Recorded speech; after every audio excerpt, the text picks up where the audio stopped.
When did a criminal hide in your school? I saw a police car parked right at the front entrance of our school. A crowd of students had gathered trying to figure out what was happening. Through the back windows, I could see Principal Graves and Officer Wyatt leaning in talking to someone inside. $20 says it's drugs, Ian said, pushing through the crowd. Remember when they busted that senior last month? Jaden shook her head. Nah, I heard someone got arrested in the bathroom during fourth period. Probably that fight from yesterday. We stood there for 20 minutes watching until the buses started honking. The cop car still hadn't moved, and more officers had arrived. Something felt different about this compared to typical school drama. The next morning, our homeroom teacher, Mrs. Singleton, looked rattled as she took attendance.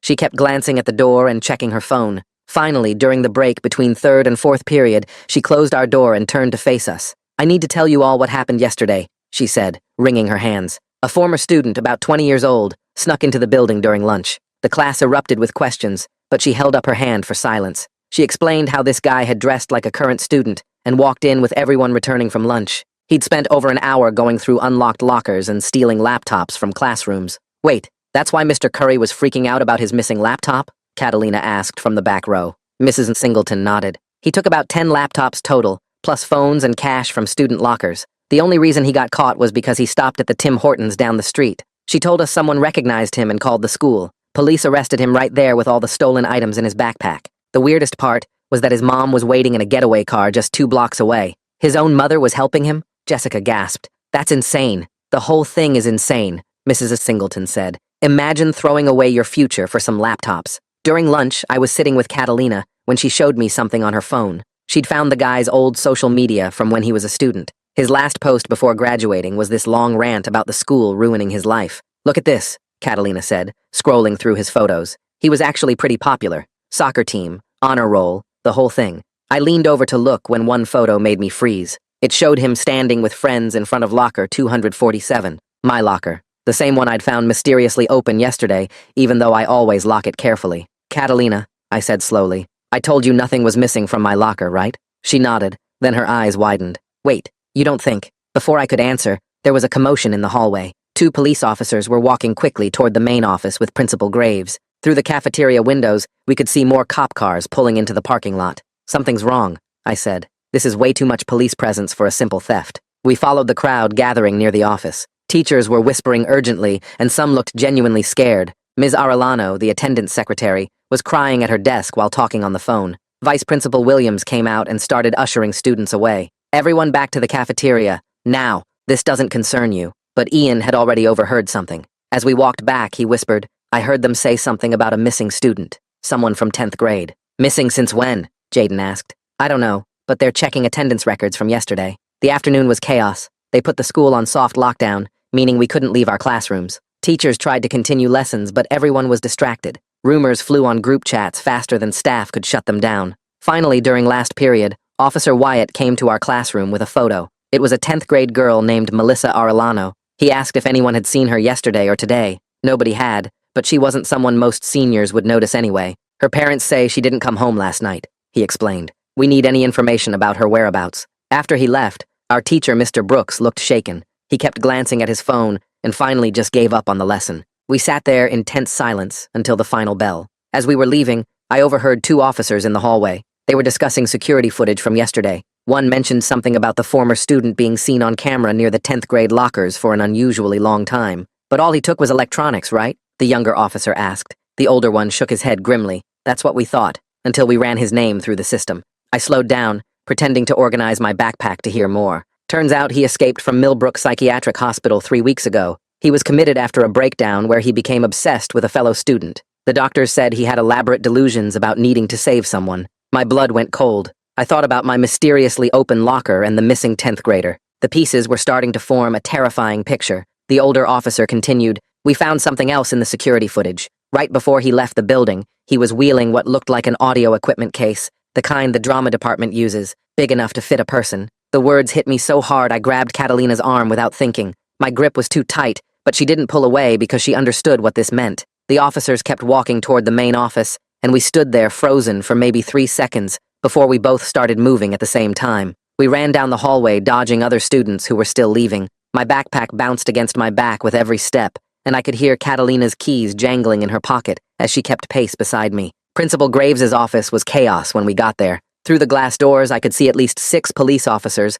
plus a bunch of parents all talking at once. Some mom was crying and pointing at papers, while 2 cops tried to calm her down. We hung back near the door, not sure what to do when Vice Principal Williams spotted us. He came over looking tired and asked what we needed. I started talking fast about my locker being open yesterday, and the photo Catalina found of Marcel standing right in front of it. Williams's face went from tired to worried, as I explained what we'd just heard about the audio case. He held up his hand to stop me, and pulled us into an empty conference room across the hall. The room smelled like old coffee, and someone had left a half-eaten sandwich on the table. Williams pushed the sandwich aside and called Officer Wyatt on his radio. Wyatt showed up within 2 minutes carrying a laptop and looking serious. Williams had me start from the beginning, so I told Wyatt everything while he typed notes on his laptop. He asked when exactly I noticed my locker was open, and I told him it was right after 5th period yesterday. He wanted to know if anything looked different inside, and I had to think hard, but nothing seemed out of place except the lock itself was hanging open. Wyatt asked more questions about whether I'd seen Marcel around school before yesterday,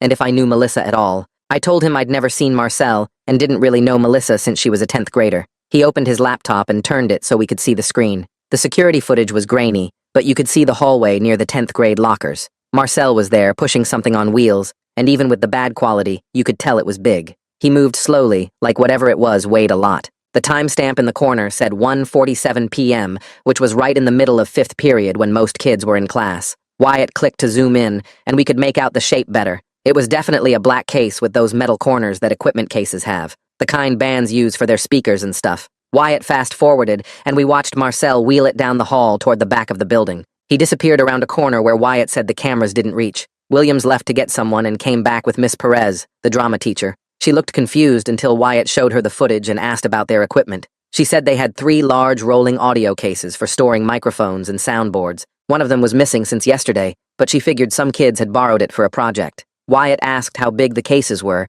and she held her hands apart, showing they were about 4 feet long and 3 feet high. Big enough for their mixing board, or she paused and looked uncomfortable before finishing her thought. Big enough for other things, too. Miss Perez mentioned the cases had ventilation holes drilled all along the sides, because the electronics could overheat during long shows. She said they'd added the holes themselves with a power drill a few years back. Each case had about 20 holes the size of quarters. Wyatt's face got dark when he heard about the holes, and I realized what he was thinking. If someone was inside, they could breathe through those holes. Ms. Perez looked sick when she understood, too. I remembered something from lunch when Catalina was showing me Marcel's old social media. There were posts about needing to save someone and protect them from bad influences. I told Wyatt about it, and he immediately got on his radio asking someone to check Marcel's recent online activity. He gave them Marcel's full name and told them to look for any blogs or social media from the last few months. We sat there waiting while Wyatt kept typing notes and making calls. Catalina was biting her nails, which she only did when really stressed. Williams kept pacing by the window.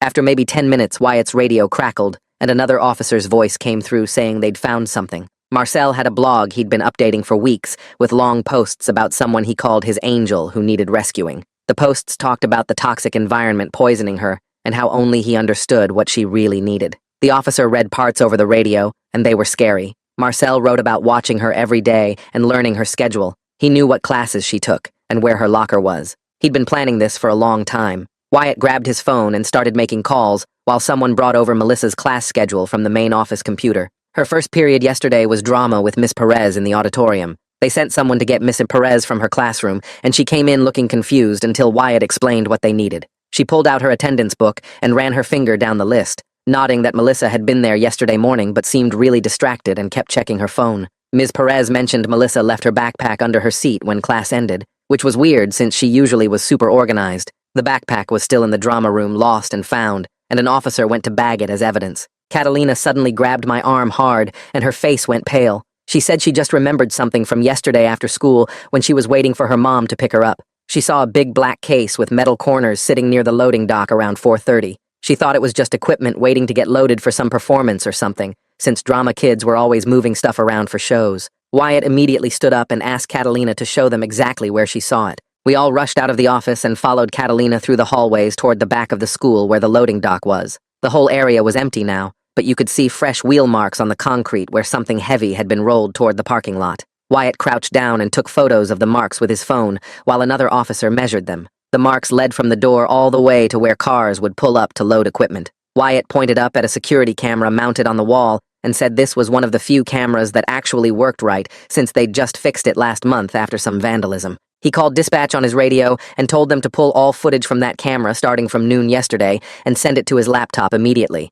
We stood there waiting while Wyatt kept checking his laptop and making more calls. I was looking around the loading dock area when something caught my eye near the dumpster. It was a small piece of paper, like it had been torn from a notebook, stuck under the edge of the dumpster wheel. I pointed it out to Wyatt, and he put on gloves before carefully picking it up. The paper had part of an address written on it in shaky handwriting, like someone wrote it while walking or in a car. You could only make out part of it, but it looked like it said something about Maple, and then the numbers 4 and 7. Wyatt put the paper in an evidence bag and immediately got on his radio to dispatch. He told them to check all properties in the area that had Maple in the address, and the numbers 4 or 7. The dispatcher said they'd run it through the system and check tax records for any properties connected to Marcel or his family. About 10 minutes later, Wyatt's laptop beeped, and the footage loaded up. We crowded around to watch as he scrolled through to around 3:30 yesterday. There was Marcel clear as day, wheeling the big black case toward a white van parked at the loading dock. The quality was good enough to see part of the license plate, even though the angle wasn't perfect.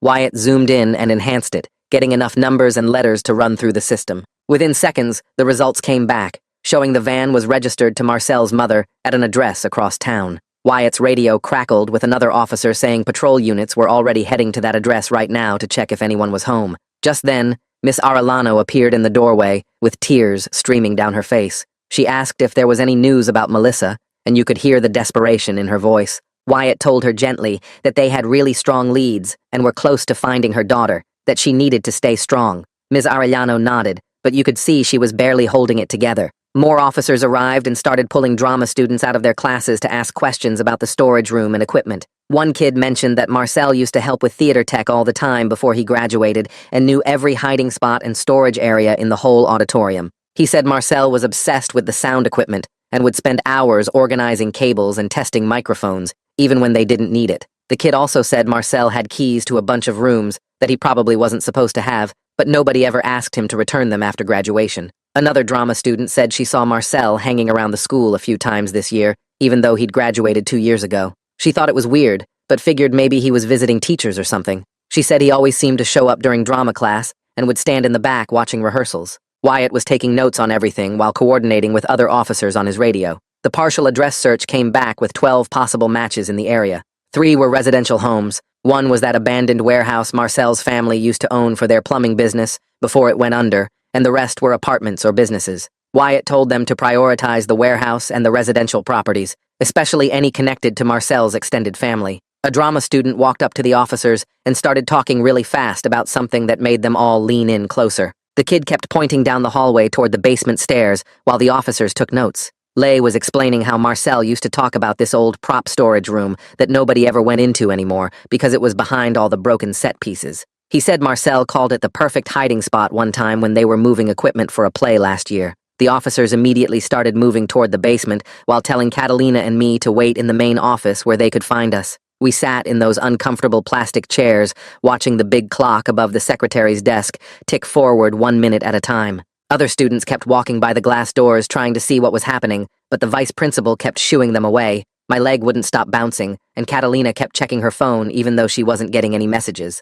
The office felt way too quiet, except for the sound of Ms. Arellano typing something on her computer and sniffling every few seconds. 20 minutes went by before Officer Wyatt came back through the door shaking his head at the other officers waiting there. He said the basement storage was completely empty, but they found marks in the dust where something heavy had been dragged recently. There were also fresh footprints in the dirt that hadn't been disturbed in months, according to the layer of dust everywhere else. Just then, another officer's phone buzzed, and she looked at the screen before announcing the partial address search results were in. She read off 3 possible matches, including 2 regular houses in different neighborhoods and an old warehouse on the industrial side of town. Wyatt's face changed when she mentioned the warehouse belonged to Marcel's family before their plumbing business went under 5 years ago. Principal Graves's voice suddenly came over the intercom saying all after-school activities were canceled and parents should pick up their students immediately. Within minutes, the parking lot outside started filling up with cars as worried parents arrived to get their kids. Teachers were trying to direct traffic, but it was getting crazy out there with everyone trying to leave at once.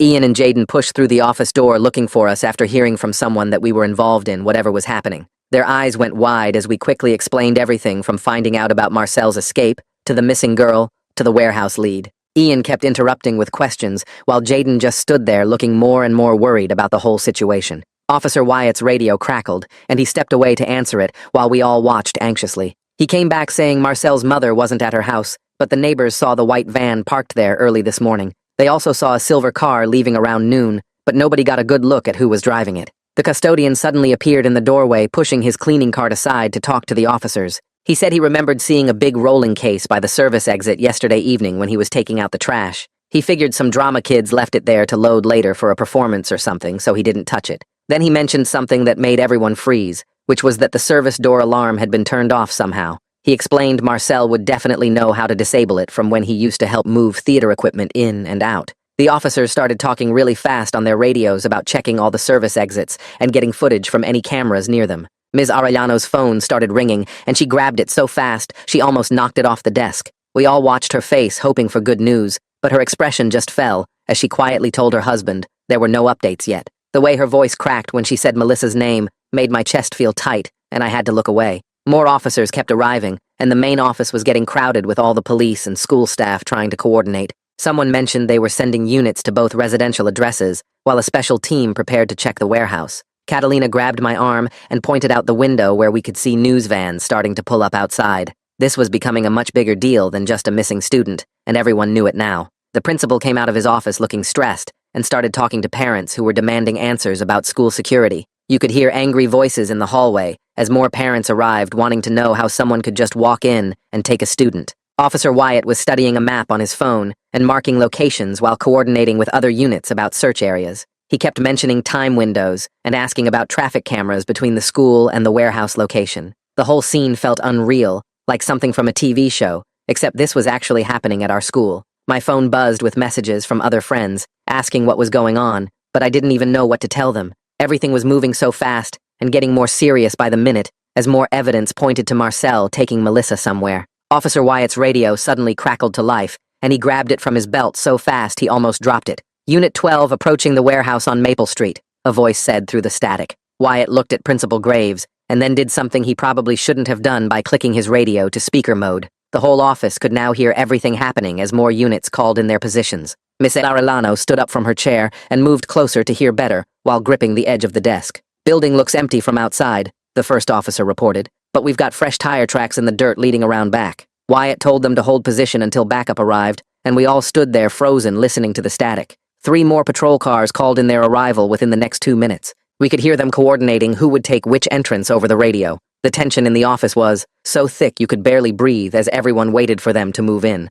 "Going in now," someone said, and we heard doors banging open. Officers were calling out, "Clear," as they moved through different areas of the warehouse. My hands were sweating as I watched Ms. Arellano's face go pale with each passing second. "Got something here?" An officer said. "Food wrappers and water bottles. Looks fresh, maybe from today." Catalina grabbed my arm and squeezed it hard as we listened to them searching. Another voice came through saying they were checking the back section of the building. "White van located behind some old equipment," someone shouted over the radio. "License plate matches. Engines still warm to the touch." Ms. Arellano made a small gasping sound, and Principal Graves moved closer to support her. The officers reported they were searching the van and finding things inside. "Empty audio case here, plus rope and duct tape in the back," the voice said. My stomach turned thinking about what Marcel had planned to do with those items. The search continued as officers called out different rooms and areas they were checking. Someone mentioned the warehouse had way more rooms than they expected from outside. "Locked door back here," an officer reported. "Lock looks new, and there's dust disturbed all around it."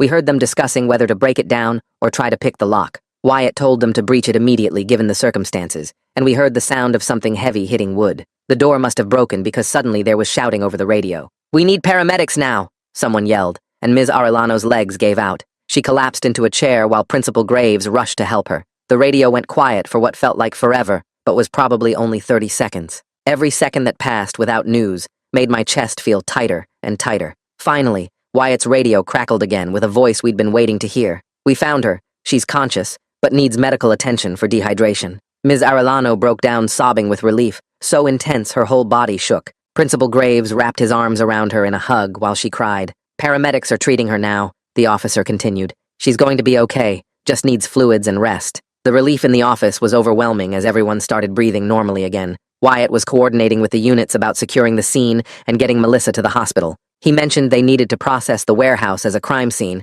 and look for Marcel. The officers reported finding blankets and more water bottles in the room where Melissa was kept. It looked like Marcel had been planning to keep her there for a long time based on the supplies. They also found a notebook with rambling writing about protecting Melissa from the world. One officer said the writing didn't make much sense, but kept mentioning saving her from toxic people. Ms. Arellano was trying to compose herself enough to call her husband with the news. Her hands shook so badly she could barely hold the phone, but she managed to dial. When he answered, she just said, "They found her. She's alive," before breaking down again. Principal Graves took the phone and explained the rest, while Mrs. Arellano cried with relief. Wyatt was still on his radio coordinating the transport to the hospital. He told them to have a detective meet them there to take Melissa's statement when she was ready. The paramedics reported she was stable, and they were starting transport immediately. Miss Arellano stood up and said she needed to get to the hospital right away. Principal Graves offered to drive her, but she said her husband was already on his way to pick her up. We watched through the window as a car pulled up fast, and she ran out to meet him. They drove off toward the hospital before anyone could say anything else.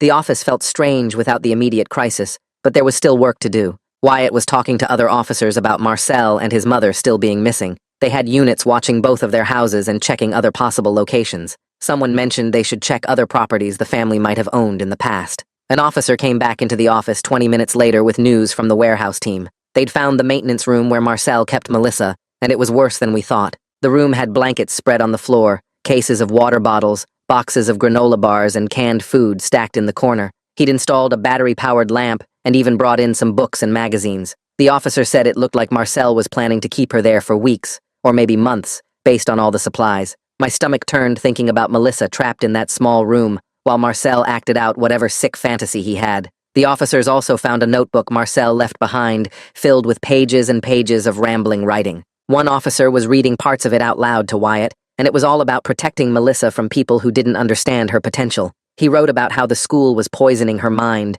and only he could save her from becoming another victim of the system. The writing got more and more crazy as it went on, talking about destiny and special connections, and how Melissa would thank him one day. Marcel and his mother were still missing, though, which made everyone nervous. The paramedics had Melissa on a stretcher now, and were wheeling her toward the ambulance. Ms. Arellano was right beside her daughter, holding her hand and crying. Before they loaded Melissa into the ambulance, Ms. Arellano turned back toward us. She walked over with tears running down her face, and hugged both Catalina and me so tight I could barely breathe. She kept saying thank you over and over, telling us we saved her daughter's life by speaking up about what we noticed. Then she ran back to the ambulance and climbed in beside Melissa. The ambulance pulled away with its lights flashing but no siren, which meant Melissa was stable. Officer Wyatt came over to where we were standing and told us we did a great job helping with the investigation. He said most people wouldn't have connected the dots about the locker and the audio case. He took down our names and phone numbers in case the detectives needed to ask us more questions later. Then he told us we should head home and let the police handle everything from here. Principal Graves said the school day was basically over anyway, and our parents had been notified to pick us up. As we were walking toward the parking lot, Wyatt's radio crackled with urgent news. Marcel's mother's silver car had been spotted at a gas station about 40 miles north on the interstate. The gas station clerk recognized them from the news alert that just went out. State police were already responding and setting up roadblocks on all the exits near that area. Wyatt ran toward his patrol car while calling for backup units to head north immediately. The parking lot was chaos with parents arriving, news vans setting up, and police cars racing out with sirens blaring. Ian's mom picked him up first, then Jaden's dad arrived looking worried. Catalina and I waited together until our rides came, both of us still processing everything that happened. That night I barely slept, checking my phone constantly for updates. The news said Marcel and his mother were still on the run, but police expected to catch them soon. They showed Melissa's school photo on TV and talked about the brave students who helped rescue her. My parents kept asking if I was okay, and honestly, I didn't know how to answer. The next morning, the school felt completely different when I walked in. It was quieter than usual, but also felt like everyone was more connected somehow. Groups of students were huddled together talking in low voices about Melissa and what she went through. Teachers looked tired but relieved, and several were hugging students who seemed upset. Everyone kept talking about how brave Melissa was during her ordeal and how lucky we were that she survived. The story had spread through social media overnight, and kids from other schools were messaging us to ask what really happened. During homeroom, Mrs. Singleton updated us on Melissa's condition. She said Melissa was recovering well at the hospital and might even be able to go home in a few days. She was dehydrated and traumatized from the experience, but physically she wasn't hurt, which felt like a miracle considering what could have happened. Mrs. Singleton said Melissa's doctors were amazed at how strong she was mentally, that she never gave up hope even when things looked bad. Right before lunch, we got word that Marcel and his mother had finally been caught. They were arrested at a motel near the state border after someone recognized their car in the parking lot. The weird part was, They didn't even try to run or resist when police surrounded them. Marcel seemed confused about why everyone was so upset, like he genuinely didn't understand what he'd done wrong. His mother was crying and kept saying she was just trying to help her son. Later that afternoon, the police got a call from someone named Cameron Barry. He'd shared a room with Marcel at Millbrook Psychiatric Hospital and saw the news coverage. Cameron told them Marcel had been planning this for months, constantly talking about a student he needed to rescue from the toxic school environment. He said Marcel would stay up all night writing in notebooks about his plans and drawing maps of the school. Cameron had tried to tell the doctors, but they thought it was just part of Marcel's delusions. By the end of the day, the school announced they were bringing in counselors to help students process what happened. Even though most of us didn't know Melissa personally, having our school violated like that affected everyone. Kids were scared, angry, confused about how someone could just walk in and take a student. The counselors set up in the library and classrooms, ready to talk to anyone who needed help dealing with the trauma. Catalina grabbed my arm the next morning and pulled me toward the library where they'd moved most of the counseling sessions. We signed our names on the clipboard outside and waited with about 15 other kids for our turn. The counselor, a woman with gray hair and kind eyes, called us in together since we'd both been involved in helping find Melissa. She had us sit in the soft chairs by the window and asked us to walk through everything we'd noticed that day. Catalina started explaining about the social media posts and the locker photo, while I told her about overhearing the officers and connecting the audio case to the drama department. The counselor took notes and nodded as we talked. Then she leaned forward and told us we should feel proud for speaking up when something didn't feel right. She said most people would have ignored those small details, but we trusted our instincts, and it made all the difference. We left feeling better about everything, though seeing Ms. Arellano's empty desk when we passed the office still made my stomach twist. The rest of that week dragged by with everyone walking around in a daze and teachers struggling to get through lessons. 7 days after they found Melissa, Principal Graves announced during morning announcements that she would be visiting the school that afternoon. The whole building buzzed with nervous energy as kids cleaned their lockers and straightened desks like we were preparing for some important guest.